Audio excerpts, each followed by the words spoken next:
Otep à tous, bien-aimés frères et sœurs, les M23 et les terroristes rwandais de l'armée rwandaise en RDC, à l'est de la RDC, sont coincés aux environs de Kanyabayongo, entre Mutanda et Miragi. Ils sont pris en étau. Ils ne peuvent plus bouger, ils ne peuvent plus sortir. Ils demandent à ce qu'on puisse leur libérer un couloir pour repartir au Rwanda. Depuis hier. Eh oui, ils savent qu'ils ne peuvent plus avancer. Ils ne peuvent plus reculer.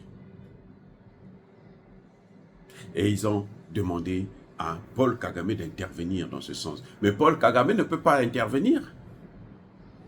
Puisque Paul Kagame a dit que c'est un problème entre les Congolais. On va voir si les États-Unis vont intervenir, mais ce sera trop tard. Parce que, dit l'armée congolaise, dirigée par le général Somo, c'est qu'on leur a donné 7 heures pour déposer les armes et se faire prisonniers. Ils n'ont pas déposé les armes, ils ne se sont pas fait prisonniers. Donc au moment où nous parlons, nous sommes en train de réaliser cette vidéo, ils sont sous le feu. On ne fera pas de quartier. D'après le chef d'état-major, ils ne veulent pas déposer les armes, ça veut dire qu'ils veulent faire la guerre, il faut leur mener la guerre et il faut les neutraliser tous. Voilà ce qui attend ces pauvres malheureux. Je vous ai déjà dit que Kagame, en ce net moment, est dans une situation terrible.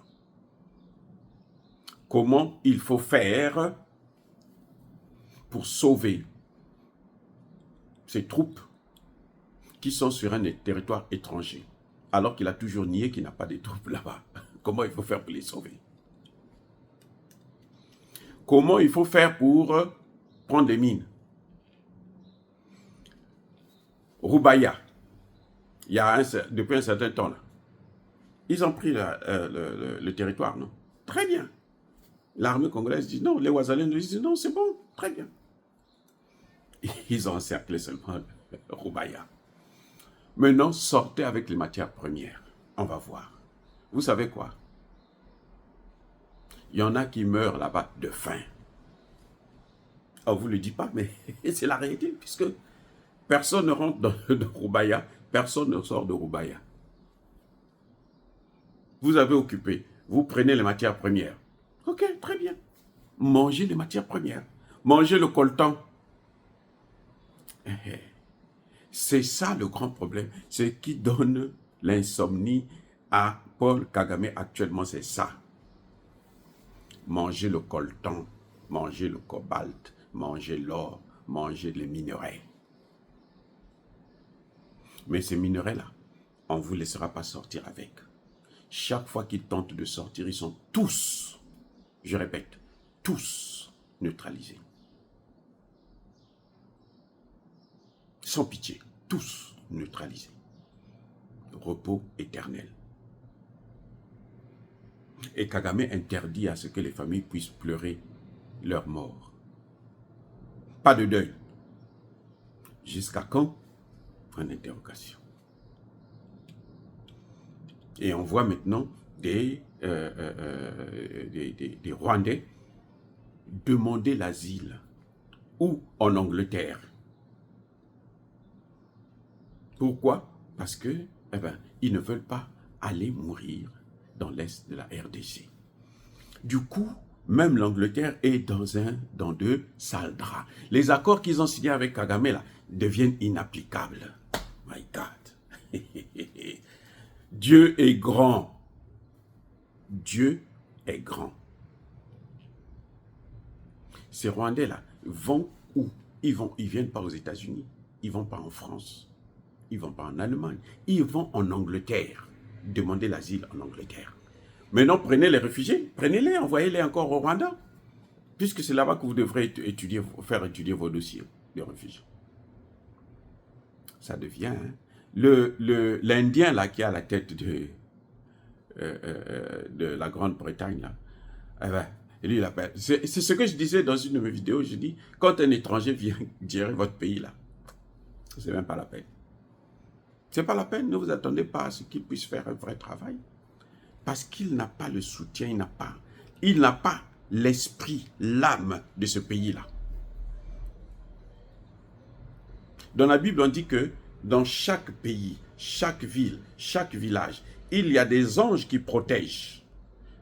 En fait, ces anges-là, ce sont les ancêtres. Mais ces ancêtres-là, ils ne vont pas être sous la direction d'un étranger. Comment? Comment vous expliquez ça? Non.